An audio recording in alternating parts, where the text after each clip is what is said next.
All right, we're back today with another video, finally. I've been camping without internet or cell phone service for about a week now, and we got to make up for that with a lot of content. So today we're talking about some more car payments and how out of control it's gotten. I got some clips to show you and talk about. We also have some comments from my previous video, so if you want to be in the next video that I make, leave your comments down below. I'll search through them and put some of them up in the video, but we're going to start off with some pretty insane car payments. Hey Charlie, what's your car payment? $750. Hey Siri, what's your car payment? 711. 7-Eleven? 1200. Wow, Tim. 300 more. What's your car payment? 582, 586, something like that. Eldred, how much is your car payment? I don't know. I'm gonna have to do like jump cuts on this because people are taking forever to just answer one simple question. 640. The 750. Okay. 750. How much is your car payment? 1800. Pay like 1200. How much is your car payment? Just 800. 1800, just like my cousin. 500. 660, but I pay 650. My car payment is $700 and I drive a CLA. And I pay $1,200 a month for it. Oh shit, okay. Hey Diego, what's your car payment and what do you drive? I drive a Honda Accord.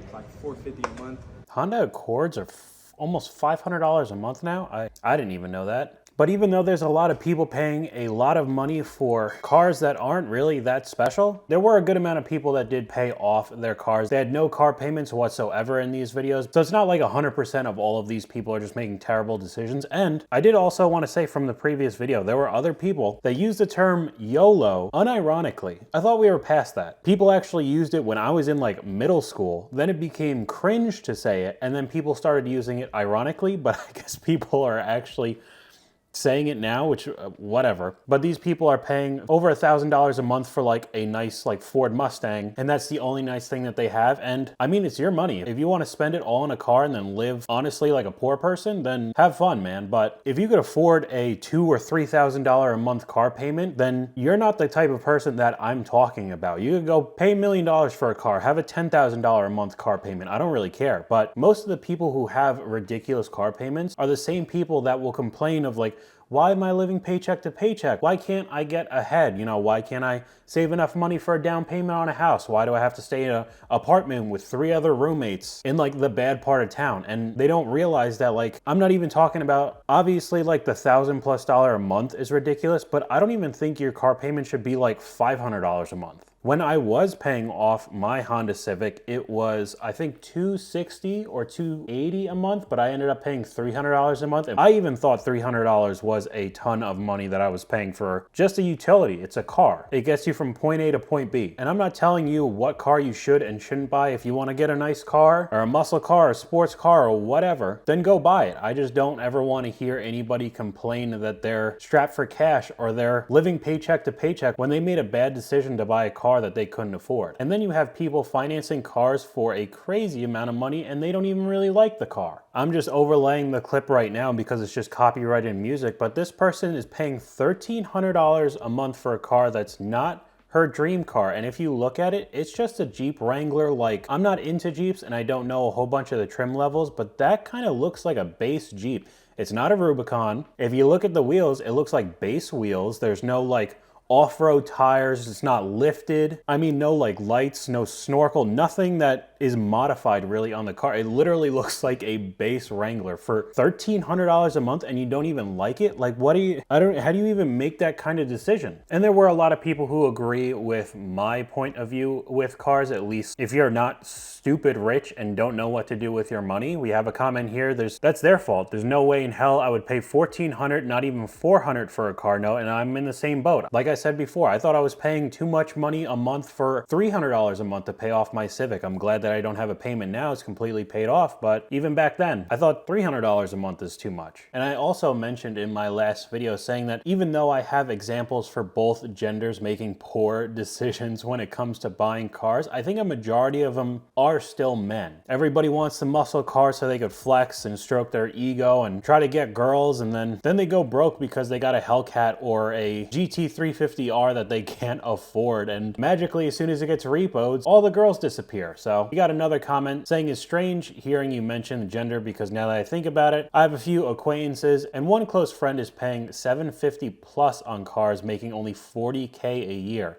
And they're all guys. And I get it, I'm a car guy, I like racing. I've never actually been racing because I don't have enough money to buy a track car and legitimately race. And I'm not gonna be stupid and race on residential roads. But I do like cars and I would like a nice car, but I know it's just not a smart financial decision right now. But a lot of guys just don't see it. They think that they're gonna get a whole bunch of attention from girls. People think they're rich, and then boom, there goes $1,000 a month, just disappears. I'll tell you right now, I definitely didn't get my girlfriend because I was driving a Honda Civic, but I was still able to find somebody. And if you find someone because they really like your like C8 Corvette or AMG or M Series or whatever you have, chances are they're probably not the person you should be with. They're just gonna be a gold digger, and as soon as they run you dry, they'll just go on to the next guy. Even though I've just been talking about all the guys making dumb decisions, we have a whole trend that seems like it's just girls making bad decisions with cars. We got this one right here, $1,420 for a car payment. I mean, you could just read it right there. I don't know. I guess this is on purpose to try to gain attention on TikTok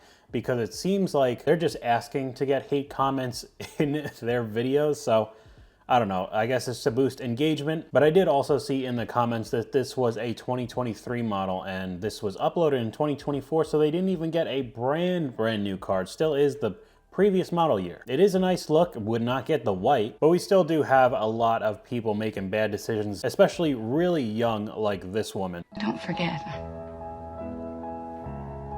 I'm also just a girl. At $700 a month for brown seats too. Who likes brown seats? I feel like old people like brown seats. I don't know, whatever. The one that I thought was the funniest, I could only grab screenshots. I wasn't allowed to download it because she was getting dunked on so hard. But it's the exact same trend with the same music clip over it. Having a $750 car payment with $320 in insurance at 19. So we're over $1,000 right now because I wanted red leather seats, 0 miles, and a car of the year, as if that's a flex at all. Who cares about that?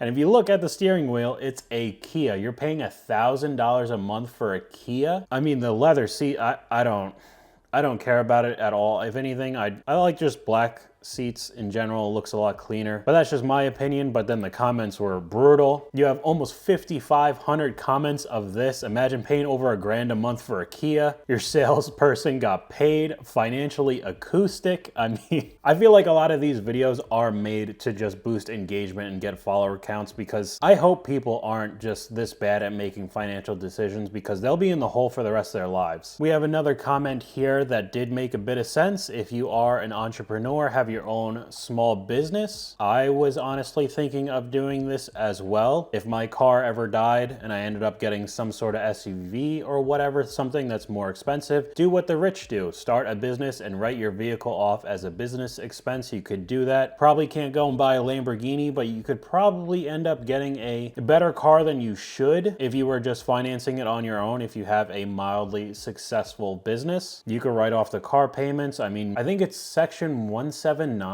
Maybe it's not, I can't remember. But if the vehicle you buy is over a certain weight, you could actually depreciate the entire item in one single year, which is why you see a whole bunch of like landscaping companies driving around with like big F-150s, F-250s, really big trucks, because they could write it off immediately and just get a fleet of vehicles if they're a huge company doing a whole bunch of work in construction or whatever. But if you do have some sort of small business, it is something to look into. I mean, I'm able to write off my miles because I still resell full time. Going from store to store, place to place, buying items, selling items, shipping it out. I get to write off a lot of my miles, and because I have no car payment and I'm only paying insurance, that tax write-off actually saves me a lot of money. And if you are in a normal 9-to-5 or you have your own business and you start becoming successful, please don't start thinking in the way like this comment does. I make substantially more now than I did when I bought my recent car, and I'm afraid I'm gonna succumb to the lunacy when it comes to purchase another. I ride whatever car you have till it dies. And even if you're making more money now, that doesn't mean you should go out and get a nice G63. I mean, you're just gonna put yourself in a hole like a ton of these other people are. At least I'm starting to see that some of the car prices have begun to go down. Nothing super significant, but hopefully people won't be getting absolutely annihilated with monthly payments if they want to finance a new car. I don't honestly think that you should in general, unless you are super rich. And if you are super rich, you're most likely not watching YouTube videos in your extra time. You're probably working on a business that's very successful. So leave your thoughts in the comments below. Like I said, I'll pick some out and talk about it in the next video, but hopefully you guys enjoyed this video. If you did, please leave a like, and I'll talk to you guys later.